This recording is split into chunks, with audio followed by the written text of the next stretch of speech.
प्रभु हम आपकी शरण में हैं। भगवान शंकर ने कहा कि आपका आगमन कैसे हुआ? भगवान नारायण ने कहा आपके वीरभद्र ने जो यज्ञ को विध्वंस कर दिया है, और जो यज्ञ है वो नारायण का स्वरूप होता है, और यज्ञ हमारा अधूरा रह गया। भगवान शंकर ने कहा कि यज्ञ को पूरा करो। तो देवताओं ने कहा कि महाराज यज्ञ पूरा कैसे होगा, यजमान तो है ही नहीं, उसका सिर तो आपके वीरभद्र ने आहुति देकर के स्वाहा कर दिया। तो भगवान शंकर ने कहा कि मेरे नंदी का जो साप था ना कि तेरा मनुष्य मुख ना रहे, तेरा पशु मुख हो जाए, तो इसलिए जो है बकरे का धड़ जो है, बकरे का गला उस दक्ष के साथ जोड़ो। भगवान शंकर को भी साथ में ले आए, और वहां पर जो है आए जहां पर यज्ञ हो रहा था कनकल में, और बकरे का सर जो है आज दक्ष के सर के साथ जोड़ा, धड़ के साथ जोड़ा, तो आज बम बम बम बम बोलने लग गए। कई भक्तजन भी भगवान शिवालय में जाते हैं और उंगली डाल करके बम बम बम बोलते हैं। भगवान शंकर बड़े प्रसन्न होते हैं, मेरे ससुर जी बोल रहे हैं। भगवान शंकर बड़े मुस्कुराए कि जब मनुष्य मुख था तब तो मेरी स्तुति गाई नहीं, और जब ये पशु मुख मिला तब जो है बम बम बम बोल रहे। बकरा बोलता है मैं इस प्रकार से। तो आज जो है भगवान की स्तुति गाई किसने? दक्ष ने। और इस प्रकार से जो है जब भगवान ने कहा था कि तुमने जो है मुझ में और हरि में, हर और हरि में कभी भी भेद नहीं समझना चाहिए। हरि और हर, हरि कौन है? भगवान नारायण, और हर कौन है? भगवान शंकर। शिवद्रोही मम भक्त कहावा, सोनर मोही सपने नहीं पावा। यहाँ उत्तरकांड में, लंका कांड में जब भगवान ने रामेश्वरम की स्थापना की तो उस समय भगवान राम ने कहा था शिव द्रोही मम भक्त कहावा। अगर कोई शिव से द्रोह करता हो और मेरा भक्त कहलाता हो, उसको कभी मेरी भक्ति नहीं मिल सकती। हकीकत में क्या, सपने में भी उसको मेरी भक्ति नहीं मिल सकती। इसलिए हरि और हर में कभी भी भेद नहीं समझना चाहिए। दक्ष जो है हरि को मानता था, हर को नहीं मानता था, इसलिए कभी भी ऐसी दृष्टि नहीं रखनी चाहिए। बोले हरि हर भगवान की जय। इस प्रकार से जो है भगवान नारायण ने यज्ञ को पूर्ण किया, और यहाँ जो तीनों बेटियों का वंश था मनु जी महाराज का, आकुति, देवहूति, प्रसूति, ये आप लोगों को संक्षेप में सुना। उसके बाद जो है बेटों का वंश आया। बेटे कितने? 2 बेटे हैं, प्रियव्रत और उत्तानपाद। प्रियव्रत का मतलब होता है जिसको व्रत प्यारे लगे, जिसको नियम प्यारे लगे। व्रत का मतलब होता है नियम, जो नियम पर चले वो है प्रियव्रत। और उत्तानपाद, हम सब उत्तानपाद हैं। जब हम माँ के गर्भ में थे तो हमारे पैर ऊपर की तरफ और सिर नीचे की तरफ। उद्धो पादो यस्य सा उत्तानपादः, यानी जिसके पैर ऊपर की तरफ हो और मुंह नीचे की तरफ हो, उसको कहते हैं उत्तानपाद। तो यहाँ सबसे पहले जो है उत्तानपाद का वंश आया। मनु महाराज का जो छोटे बेटे हैं उत्तानपाद, उनका वंश जो पहले आया। उनकी 2 पत्नियां बताई, 2 रानियां उत्तानपाद की। एक का नाम है सुरुचि और बड़ी रानी का नाम है सुनीति। बड़ी रानी का नाम है सुनीति और छोटी रानी का नाम क्या है? सुरुचि। सुनीति का मतलब होता है जो धर्म पर चले, जो धर्म के मार्ग पर चले, उसे कहते हैं सुनीति। और जो सुरुचि, जो अपने मन मानी ढंग से अपना जीवन व्यतीत करे, वो है सुरुचि। मेरे भाई बहन, मनमानी से जीवन व्यतीत करोगे तो फल तो मिलेगा उत्तम, लेकिन वो सदा नहीं रहेगा। अगर अपनी नीति पर चलोगे, धर्म के मार्ग पर चलोगे, तो तुम्हें फल मिलेगा ध्रुव। और ध्रुव का मतलब होता है अटल, जो कभी समाप्त नहीं होने वाला। तो 2 रानियां बताई। ध्रुव 5 साल के हो गए अलग अलग रहते हैं दोनों। एक बार ध्रुव ने पूछ लिया, मैं 5 वर्ष का हो गया हूं लेकिन आज तक पिता के दर्शन नहीं किए, मेरे पिता कहाँ हैं, मैं पिता के दर्शन करना चाहता हूं। सुनीति ने कहा, बेटा तुम्हारे पिता ना तुम्हारी मौसी के महल में रहते हैं। तो ध्रुव ने कहा, मैं दर्शन करना चाहता हूं। तो सुनीति ने कहा, देख बेटा वो सामने वाला महल है, तुम जाना और पिता को दंडवत प्रणाम करना और कुछ बोलना मत वहां पर। देखो सुनीति जो होती है वो मर्यादा सिखाती है। तो ध्रुव ने कहा, ठीक है मां। अब ध्रुव जो है पिता को मिलने के लिए चले हैं और पहुंच गए वहां। और जैसे ही महल में प्रवेश किया तो राजा उत्तानपाद जो है सिंहासन पर बैठे हुए हैं और उत्तम के साथ, जो सुरुचि का बेटा उत्तम है, उसके साथ लाड लड़ा रहे हैं, उसके साथ प्यार कर रहे हैं। जैसे पिता पुत्र आपस में प्रेम करते हैं, प्यार करते हैं, वैसे ही जो है उत्तानपाद उत्तम के साथ लाड लड़ा रहे हैं। और जैसे ही ध्रुव की नजर पड़ी, क्योंकि एक जैसे बालक हैं, समकक्ष के बालक हैं, ध्रुव के मन में भी बात आई कि जैसे मेरे पिता मेरे छोटे भाई उत्तम के साथ लाड लड़ा रहे हैं, वैसा प्यार मैं भी पाना चाहता हूं। आज जो है ध्रुव आगे की तरफ बढ़े, पिता को प्रणाम किया और अपने हाथ ऊपर की तरफ उठाए, पिता मुझे भी अपनी गोदी में बिठाओ ना। जैसे आप छोटे भाई उत्तम के साथ प्यार कर रहे हो, स्नेह कर रहे हो, उस प्यार को, उस स्नेह को मैं भी प्राप्त करना चाहता हूं, मुझे भी अपनी गोदी में उठाओ। जैसे ही ध्रुव जी ने अपने दोनों हाथ उठाए तो यहाँ पीछे से आवाज आ गई। मौसी ने देख लिया और कहने लग गई, ना वत्स निरपतेर दिष्ण्यो भवानारो डुमर्हति ना गृहतो मया यत्त्वं कुक्षावपि निरपात्मजा न वत्स निरपतेर दृष्ण्या भवाना रोड उमरहति। अरे ध्रुव कहाँ हाथ उठा रहे हो? ध्रुव ने देखा, मौसी प्रणाम किया, मौसी मैं पिता की गोद में बैठना चाहता हूँ। जैसा प्यार मेरा छोटा भाई उत्तम प्राप्त कर रहे हैं, वैसा ही प्यार मैं भी चाहता हूँ। या सुरुचि ने कह दिया कि तुम राजा की गोद में नहीं बैठ सकते। बोले क्यों? ध्रुव ने कहा, क्यों मौसी, क्यों नहीं बैठ सकता? क्या मैं इनका बेटा नहीं हूं? मौसी ने कहा, बेटा तो है, लेकिन तूने एक बहुत बड़ी भूल कर दी है। बोले क्या भूल की है मौसी मैंने? क्योंकि तूने मेरे गर्भ से जन्म नहीं लिया। इस राजा की गोदी में वही बैठ सकता है जिसने मेरी गर्भ से, मेरे पेट से जिसने जन्म लिया हो, वही जो है राजा की गोद में बैठ सकता है। इसलिए तुमने मेरी गोद से जन्म नहीं लिया, तुमने मेरे उदर से जन्म नहीं लिया, इसलिए तुम नहीं बैठ सकते। यहां ध्रुव ने कहा, मौसी अब तो मैं जन्म लेकर के आया हूं, मौसी ऐसा मत करो ना, मुझे बैठने दो, मेरे भी तो पिता हैं। लेकिन सुरुचि नहीं मानी। सुरुचि ने कहा, अगर तुम्हें इतना ही बैठने का शौक है राजा की गोद में, तो जाओ। तपसा राज्य पुरुषं तस्सेवानुग्रहेण में गर्वे त्वं साधयात्मानो यदीक्षसि निर्पासनो। मेरे भाई बहन, आज मौसी ने कहा कि अगर तुम राजा की गोद में बैठना चाहते हो, इतना शौक है, तो तपसा राज्यम पुरुषम, जाओ जंगल में जाओ, वन में जाओ और तपस्या करो भगवान की। और जब तुम्हारी तपस्या से भगवान रीझ जाएंगे, प्रसन्न हो जाएंगे, जब वरदान देने के लिए आएंगे, तो तुम वरदान में मांगना कि मुझे सुरुचि का बेटा बना दो। और जब तुम मेरे बेटे बन करके आओगे, तब तुम दिन में बैठना, रात में बैठना, जब मर्जी बैठना राजा की गोद में। कितना बड़ा चैलेंज कर रही है,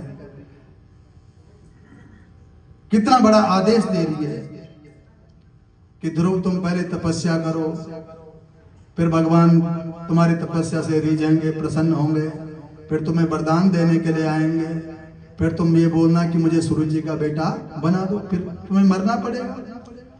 फिर मरना पड़ेगा, फिर दोबारा जो है सुरुचि के गर्भ में आना पड़ेगा।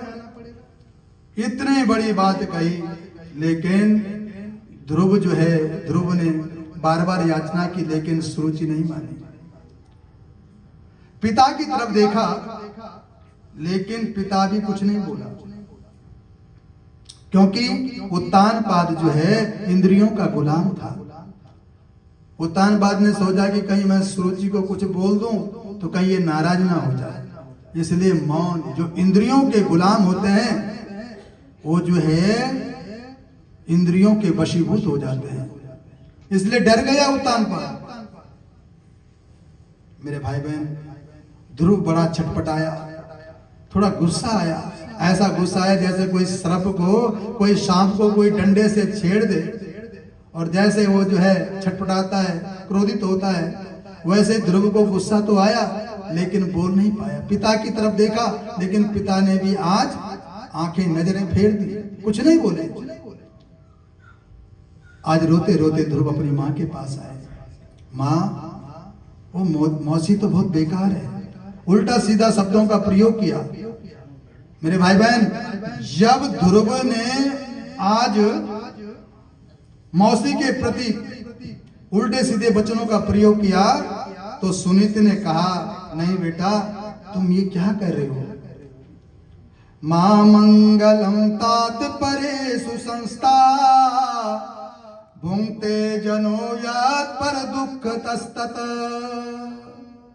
मां मंगलम, कहा बेटा, किसी का बुरा करने से कभी अपना भला नहीं होता। अगर तुम किसी का बुरा करोगे और तुम कहोगे कि हमारा भला हो जाए, कभी हो नहीं सकता। देखो, कौरवों ने जो है पांडवों को कितना बुरा सोचा, यहां तक कि भीम को जो है लड्डू में जहर भर करके दे दिया, जहर मिला करके दे दिया कि ये मर जाएं, लेकिन मरा कौन? कौरव ही मरे। इसलिए अगर हम किसी का बुरा करके अगर अपना भला चाहते हैं तो कभी हो नहीं सकता। अगर अपना भला चाहते हो तो दूसरे का भला करो, फिर अपने भले करने की आवश्यकता नहीं पड़ेगी। दूसरे का भला करो, अपना भला स्वयं हो जाएगा। यहां आज सुनीति कह रही है ध्रुव से, मां मंगलम तात परेषु संस्था भुंक्ते जनयात पर दुख दस्तत सत्यम सुरुच्या भियतम भवान में यह दुर्भगाया उदरे गृहीता। ध्रुव ने कहा ना, जो मौसी ने कहा था कि अगर तुमने राजा की गोद में बैठना है तो जाओ तपस्या करो, भगवान को रिझाओ, भगवान को प्रसन्न करो। ये सारी बातें जो ध्रुव ने आज अपनी माँ से कहा। तो यहाँ अगर कोई और माँ होती आज कलयुग की माँ, वो तो डंडे लेकर के लड़ने के लिए जाती कि तुमने मेरे बेटे को ऐसा क्यों कह दिया। जितना अधिकार तुम्हारे बेटे का है राजा पर, उतना ही अधिकार हमारे बेटे का भी है, अगर आजकल की नारी होती तो। लेकिन यह सुनीति क्या कह रही है, सत्यम सुरुच्या विहितम भवान में यह दुर्भगाया उदरे गृहीता। सुरुचि ने सही कहा, बेटा तुम मुझ जैसी अभाग्नि के गर्भ से जन्म लेकर के आए, मैंने तुम्हें पिताजी का सुख नहीं दिया, इसलिए जो सुरुचि कह रही है उसकी बात तुम मान लो, उसकी बात मान जाओ, तुम तपस्या के लिए चले जाओ। जब इस प्रकार से जो है ध्रुव की मां सुनीति ने अपने बेटे को आदेश दिया, तो ध्रुव जी भी आज चल पड़े। तपस्साराध्यम पुरुषम, आज जो है चल पड़े घर से। और जब जा रहे थे तो रास्ते में नारद जी मिल गए। जब नारद जी मिले, क्योंकि देखो जीवन में जब प्रभु की कृपा होती है तभी संत मिलते हैं, बिनु हरि कृपा मिलई नहीं संता, बिनु हरि कृपा मिलई नहीं संता। जब संतों की कृपा होती है तभी जो है भगवान मिलते हैं, ऐसे वैसे नहीं मिलते। तो जैसे ही नारद जी मिले तो नारद जी ने देख लिया ध्रुव जी को, पूछने लग गए, अहो तेजा क्षत्रियाणाम मान भंगम मृष्यता। अरे बालक, कहां जा रहे हो? तुम्हारे चेहरे का रंग बता रहा है तुम्हें जो है किसी ने ताड़ना किया है, लगता है तुम्हें किसी ने जो है डांटा है, फटकारा है, क्योंकि पता चल जाता है ना चेहरे से। तो ध्रुव जी ने भी बता दिया कि हाँ सही बात है, आपने सही पहचाना महाराज। तो यहां नारद जी कहने लग गए, नादुनाप्यमानम ते समानम वापि पुत्रक लक्ष्यामा कुमारस्या सक्तस्या किरणादिषु। कहा वो बालक, देखो अभी तुम्हारी जो है तपस्या करने की उम्र नहीं है, आयु नहीं है। नारद जी ने कहा बेटा कहाँ जा रहे हो? तो ध्रुव ने कहा मैं तपस्या के लिए जा रहा हूँ, भगवान को प्राप्त करने के लिए। तो नारद जी ने कह दिया कि अभी तुम्हारी खेलने की उम्र है, अभी तुम बच्चे हो, तुम्हें जंगली जानवर तो तुम्हें अपना निवाला बना देंगे, इसलिए तुम अभी घर में रहो, खेलो। बच्चे तो कभी चाचा की डांट खा लेते हैं, कभी भाई की डांट खा लेते हैं, कभी ताया जी की डांट खा लेते हैं। इसमें तुम्हें बुरा नहीं मानना चाहिए। जब इस प्रकार से नारद जी समझाने लगे ध्रुव को, तो ध्रुव जी को आश्चर्य हुआ, क्योंकि ध्रुव जी ने सुन रखा था कि जिसको नारद जी मिल जाते हैं, नारद जी उसे साधु बना देते हैं।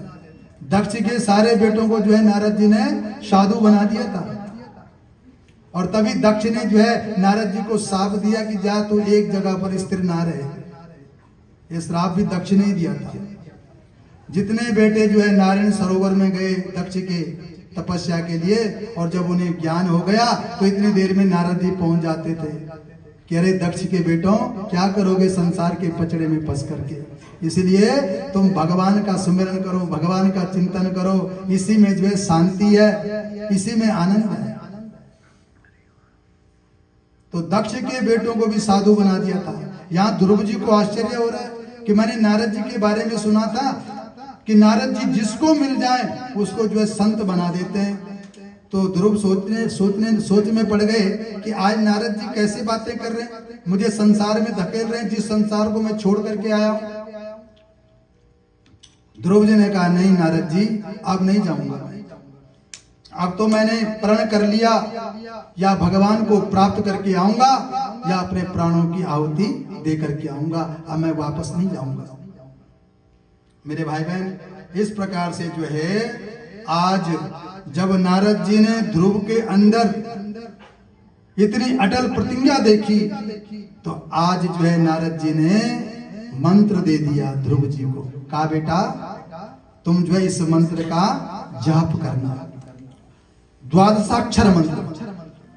ओम नमो भगवते वासुदेवाय, ओम नमो भगवते वासुदेवाय, ओम नमो भगवते वासुदेवाय, ओम नमो भगवते वासुदेवाय, वासुदेवाय मेरो कृष्ण देवाय, वासुदेवाय मेरो कृष्ण देवाय, ओ वासुदेवाय मेरो कृष्ण देवाय, वासुदेवाय मेरो कृष्ण देवाय, ओम नमो भगवते वासुदेवाय, ओम नमो भगवते वासुदेवाय, ओम नमो भगवते वासुदेवाय, ओम नमो भगवते वासुदेवाय,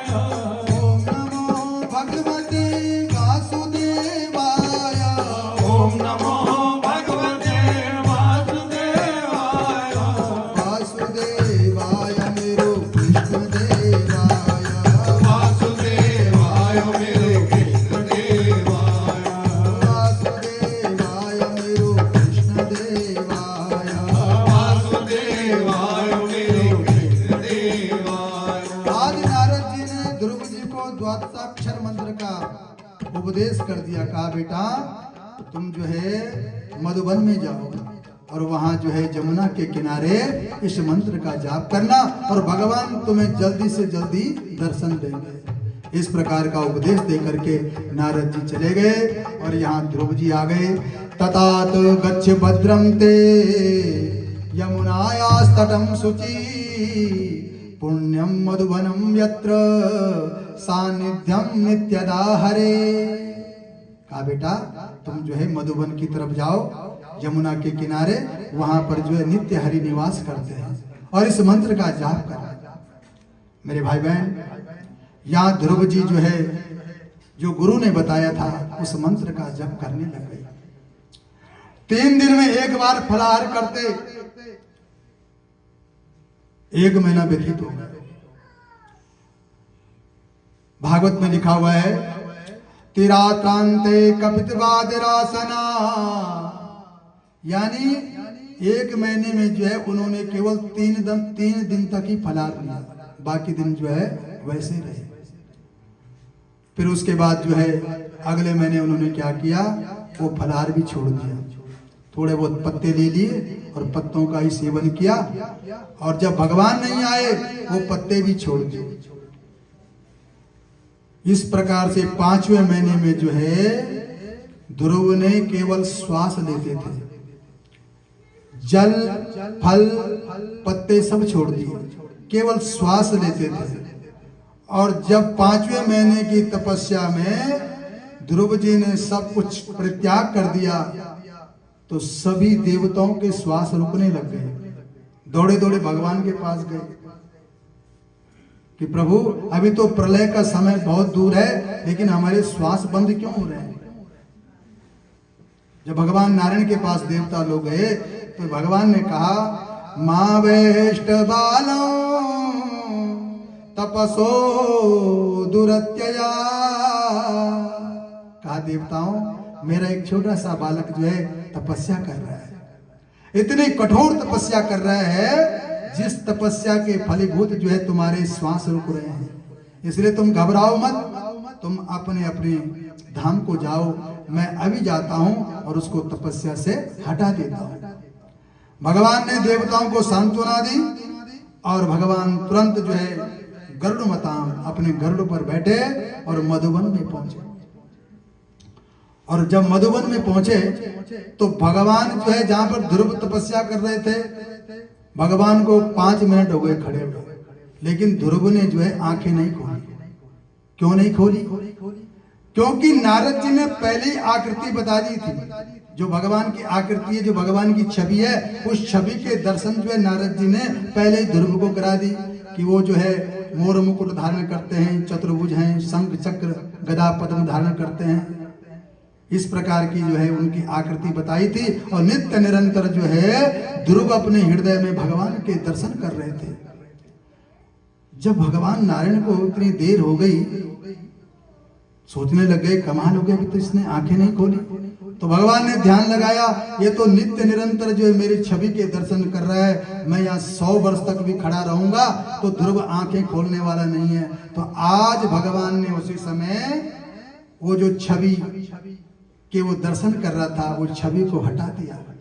और जैसे ही वो छवि हटी तो ध्रुव जो है छटपटाने लग गया, जैसे किसी वणिक का, किसी बहुत बड़े व्यापारी का धन एकदम समाप्त हो जाए, जैसे कोई करोड़पति एकदम रोड़पति बन जाए, तो जैसे वो छटपटाता है वैसे ही जो है ध्रुव की हालत हो गई कि मेरे प्रभु कहां गए। और जैसे ही आंखें खोली, जिस आकृति के दर्शन अपने हृदय में कर रहे थे, वही आकृति, वही छवि जो है आज ध्रुव ने अपने सामने देखी। ध्रुव कुछ बोलना चाहते थे लेकिन नहीं बोल पाए, क्योंकि कभी स्कूल में गए नहीं थे ना, कभी स्कूल में गए नहीं थे। कुछ बोलना चाहते थे, भगवान का स्तवन करना चाहते थे, स्तुति करना चाहते थे। भगवान समझ गए कि मेरा बेटा मेरे लिए कुछ कहना चाहता है, कुछ गाना चाहता है। तो भगवान के हाथ में क्या था? शंख था। और आज भगवान ने कीर्तांजलिं ब्रह्ममयेन कंबुना पस्पर्श बालों कृपया कपोले। आज भगवान ने अपना शंख जो है आज ध्रुव के गालों तक स्पर्श कराया, और जैसे ही शंख का स्पर्श ध्रुव के गाल पर हुआ तो वैसे ही आज जो है जो बड़े बड़े वेद पाठी बड़े बड़े विद्वान जो है जैसी स्तुति नहीं कर सकते वैसी स्तुति जो है आज ध्रुव जी ने की। क्यों नहीं करेंगे?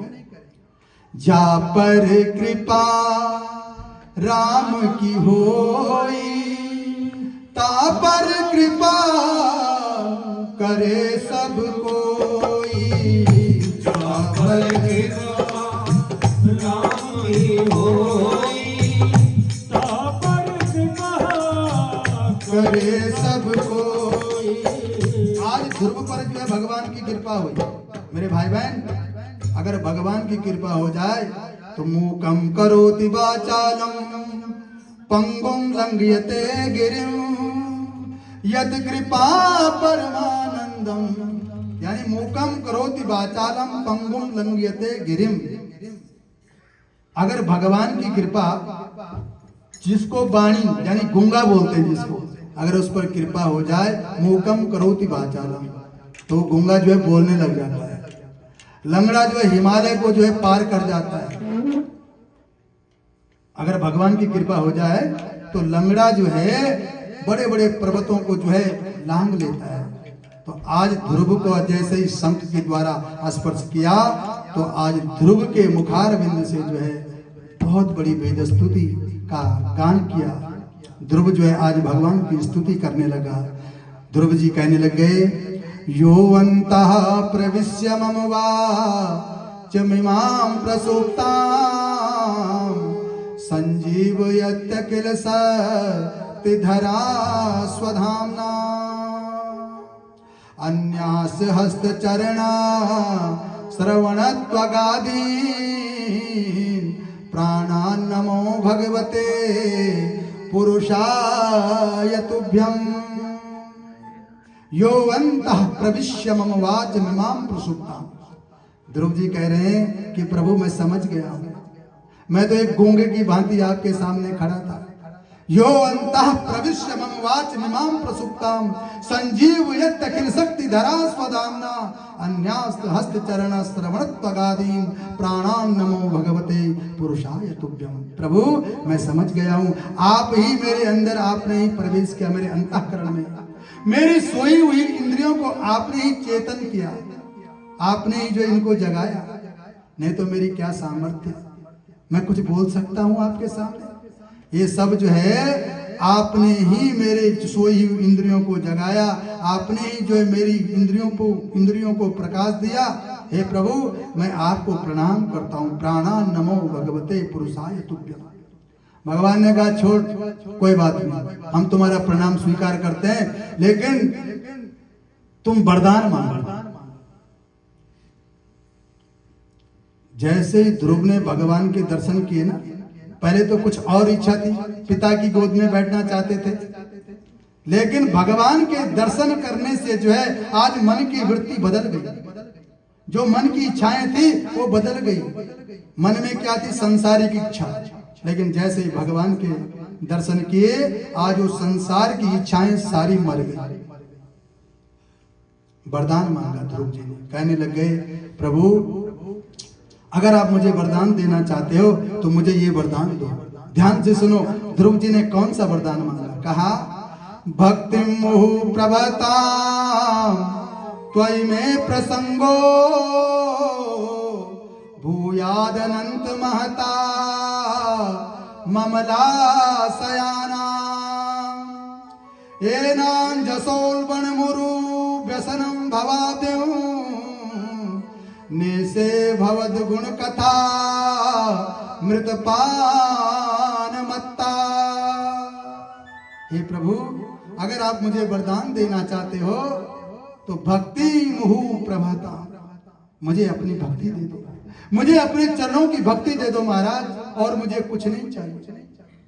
अगर आप मुझे कुछ और भी देना चाहते हो, अगर मुझे मेरे जीवन में कोई नशा हो तो कौन सा नशा हो? जहां भी आपकी कथा हो, जहां भी आपके कथा करने वाले आए हों, तो मैं वहां जाऊं और आपके कथा को सुनूं, आपके बारे में सुना। अगर कोई नशा हो तो ऐसा नशा हो मुझे। एनान जसोल बन मुरु व्यसनम भवातिम। अगर मेरे जीवन में कोई व्यसन हो तो कैसा व्यसन हो? कथा सुनने का, आपकी चर्चा सुनने का। और दुनिया वाले